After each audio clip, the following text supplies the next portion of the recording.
এ দেশের লাখো লাখো মাহফিলে, এ দেশের কোটি মাহফিলে যত নোংরামি হয়, একটা নোংরামিও ইসলাম সাপোর্ট করে না। আপনার মাহফিলটাকে কেন্দ্র করে যত হাটিবাড়ি হয়, ওই মাহফিলটাকে কেন্দ্র করে যত ছেলে মেয়ে একাকার হয়ে ছেলে মেয়েটার হাত ধরে, মেয়েটা ছেলেটার হাত ধরে একটা মাহফিল হলে, ওই মাহফিলের মধ্যে যেরকম সওয়াবেরও ব্যবস্থা করা হয়, একটা মাহফিল হইলে সেই মাহফিলের মধ্যে একটা গুনাহরও ব্যবস্থা করা হয়। মাহফিলের হাটিবাড়িকে লক্ষ্য করে বেগানা পুরুষ সেদিক দিয়ে যায়, বেগানা নারী সেদিক দিয়ে যায়। একটা পুরুষ একটা নারী এই রাস্তা দিয়ে যাইতে গিয়ে যে কতজন পুরুষের গায়ের সাথে গা লেগেছে আর কয়টা পুরুষ যে তাকে ধাক্কা মেরেছে সে হিসাবে করতে পারেনি। এই হলো বর্তমান আমাদের মাহফিলগুলোর অবস্থা। গত 4 দিন আগে ঠাকুরগাঁয়ে একটা মাহফিল হলো আল্লামা তারেক মনোয়ারের। আমি শ্রোতা হিসাবে গেলাম। বিশ্বাস করেন, আল্লাহর কসম করে আমি বলছি, লজ্জায় আমি প্যান্ডেলের ভিতরে ঢুকতে পারিনি, রাস্তা দিয়ে হাঁটতে পারছি না। রাত বাজে 10টা, পুরুষ মানুষের চেয়ে মহিলা মানুষ রাস্তায় বেশি, পুরুষও বেশি মহিলাও বেশি।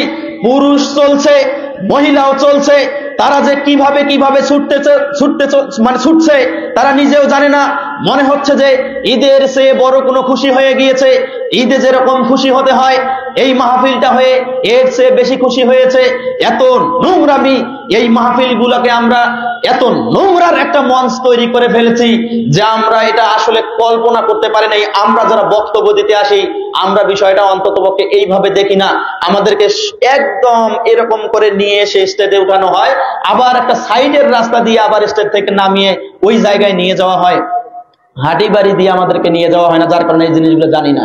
যখন নিজে শ্রোতা হিসাবে আমি সেখানে গেলাম, গিয়ে দেখলাম নিজে একজন পুরুষ মানুষ হয়ে লজ্জায় আর মাহফিলের প্যান্ডেলে ঢুকতে পারলাম না। এত বেশি মহিলা আর পুরুষের সরাসরি হয়েছে যেটা আমি আপনাকে বলে শেষ করতে বুঝাতে পারবো না। এই হইল বর্তমান মাহফিলের অবস্থা। যাই হোক, আলহামদুলিল্লাহ এখানে কোন রকম এই মাহফিলে দোকানপাটের ব্যবস্থা নেই। আলহামদুলিল্লাহ আমি শুকরিয়া আদায় করছি আপনাদের জন্য। হয়েছে কিনা তা জানি না, তবে পোস্টার এরকম দেখেছিলাম যে মাহফিলে এটা এরকম। তো আলহামদুলিল্লাহ। তো তারপরেও যারা দিয়েছেন তারা আমাদের অবাধ্যচরণ করেছেন। মাহফিল আমার উদ্দেশ্য কি? আমি কোরআন এবং সুন্নাহর আলোচনা শুনবো। এখন আমার উদ্দেশ্য হলো, এই মাঝে মধ্যে দেখবেন বাদামওয়ালা ঢুকবে ভিতরে, একটা বাদামওয়ালাকে আপনি ঢুকতে দিবেন না। আপনার যে নীতিতে আপনি বক্তব্য শুনেন, এই নীতিতে কোনোদিন রাসূল সাল্লাল্লাহু আলাইহি ওয়াসাল্লাম বক্তব্য দেয় নাই এবং সাহাবায়ে কেরাম এই নীতিতে বক্তব্য শুনে নাই। কি পেয়েছেন আপনি? কোরআন এবং সুন্নাহর কথা বলবো এখানে। আপনি একবার এখানে কথা শুনবেন আর একবার বাদাম খাবেন, মানে কোরআন এবং সুন্নাহকে আপনার কি মনে হয়? কোরআনের একটা আয়াতের মূল্য, কোরআনের একটা হরফের মূল্য সারা পৃথিবী বিক্রি করে যদি একটা কোরআনের হরফের মূল্য যদি আমি দিতে চাই, পৃথিবী তছনছ হয়ে যাবে। পৃথিবী বিক্রি করেও একটা হরফের আমি মূল্য দিতে পারবো না। সেই কোরআনের আয়াত আমি আপনার সামনে বলবো, আর আপনি কোন শরমে, কোন লজ্জায়, কোন বিবেকে আপনি এখানে কোরআনের আলোচনাও শুনবেন এবং বাদামও খাবেন? আমি বুঝতে পারি না। এক শ্রেণীর ব্যক্তিরা ওয়াজও শুনবে, মাঝে মধ্যে বাদামও খাবে। এই নীতি নবী মুহাম্মদ সাল্লাল্লাহু আলাইহি ওয়াসাল্লামের যে সাহাবী ছিল, এই সাহাবীদের ছিল না। আল্লাহ সুবহানাহু ওয়া তাআলা বলছেন সূরা আরাফ এর 179 নম্বর আয়াত, ওয়ালাকাদ জারানা লি জাহান্নামা কাসীরাম মিনাল জিন্নি ওয়াল ইনস, আমি অধিকাংশ মানুষকে তৈরি করেছি, অধিকাংশ জিনকে তৈরি করেছি জাহান্নামে দেওয়ার জন্য। আল্লাহ সুবহানাহু ওয়া তাআলা বলছেন, আমি অধিকাংশ জিন এবং মানুষকে তৈরি করেছি জাহান্নামে দেওয়ার জন্য। তাদের বৈশিষ্ট্য কি? লাহুম কুলুবুন, তাদের অন্তর আছে, লা ইয়াফকাহুনা বিহা, এই অন্তর দিয়ে তার বুঝার কোনো ক্ষমতা নেই। আলাহুম আয়ুনুন, তাদের চক্ষু আছে, লা ইয়াবসিরুনা বিহা, এই চক্ষু দিয়ে, দৃষ্টি দিয়ে, এই চক্ষু দিয়ে ভালোভাবে দেখার কোনো সুযোগ নেই।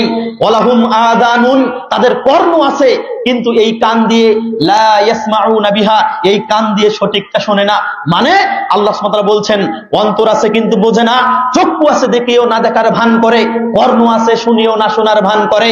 আল্লাহ সুবহানাহু ওয়া তাআলা বলছেন উলাইকা কাল আনআম, এরা হলো চতুষ্পদ, এরা হলো চতুষ্পদ প্রাণীর মতো, এরা হলো গরু ছাগলের মতো, এরা হলো কুকুর শ্রীগেলের মতো, এরা হলো কুকুর শুকুরের মতো। বালহুম আজাল, আল্লাহ সুবহানাহু ওয়া তাআলা বলছেন এরা হলো এই কুকুর শুকুর এদের চেয়েও নিকৃষ্ট। তারা যাদেরকে বলা হচ্ছে এই নীতিতে ইসলাম চলতে পারে না, এই নীতিতে বক্তব্য চলতে পারে না, এই নীতিকে বাদ দিয়ে যারা সামনের দিকে আগাচ্ছেন, নিজের খেয়াল খুশি মোতাবেক বক্তব্য শুনছেন, তাদেরকে আল্লাহ সুবহানাহু ওয়া তাআলা বলছেন এরা হলো গরু ছাগলের মতো, এরা হলো কুকুর শ্রীগিলের মতো, এরা হলো কুকুর শুকুরের মতো। বালহুম আদল, বরং তার চেয়েও জঘন্য।